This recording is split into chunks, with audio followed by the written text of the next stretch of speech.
అన్నలకు, బాబాయిలకు, అమ్మలకు పేరు పేరున పాదాభివందనాలు తెలియజేస్తున్నాను.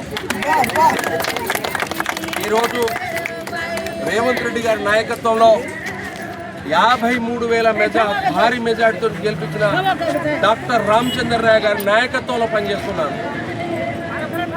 పోయినసారి మన ప్రభుత్వం లేదు, పోటీ చేశాను, జనాలను ఆస్వాదించలే.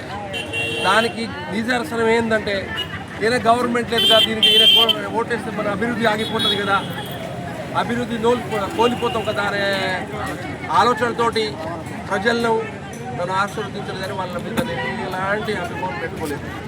ఈసారి అక్కలు, చెల్లెలు, ఆ బాబాయిలు, తమ్ముళ్ళు, అన్నలు పేరు పేరున మీ కాళ్ళకు నమస్కారం చేసి చెప్తున్నా, 5వ వార్డుని నన్ను అధిక భారీ మెజార్టీ రామచంద్రరావు గారిని ఎట్లా గెలిపించారో అట్లా మెజార్టీతో గెలిపిస్తే మీరు కోరుకున్న మీరు చేసిన పనులందరికీ నేను చేసి పెడతా. ప్రభుత్వం నా వైపు ఉంది, గవర్నమెంట్ నా వైపు ఉంది, డాక్టర్ రామచంద్రరావు గారు ఉన్నారు, ఫలాలన్నీ మనకు వస్తాయి.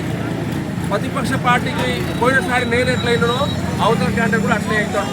ఇప్పుడు గవర్నమెంట్ మనది, 3 రంగుల జెండాల గవర్నమెంట్ ఉన్నది. మీకు రోడ్లు కావాలన్నా, పెన్షన్లు కావాలన్నా, ఏది కావాలన్నా, సంక్షేమ పథకాలు ఏది కావాలన్నా, డ్రైనేజ్ కానీ, రోడ్లు కానీ, ఏది కానీ గవర్నమెంట్ నా వైపు ఉంది కాబట్టి ఫలాలన్నీ మీకు అందిస్తా అని పేరు పేరున చిన్న పెద్దలందరికీ పేరు పేరున పాదాభివందనాలు తెలియజేస్తున్నాను.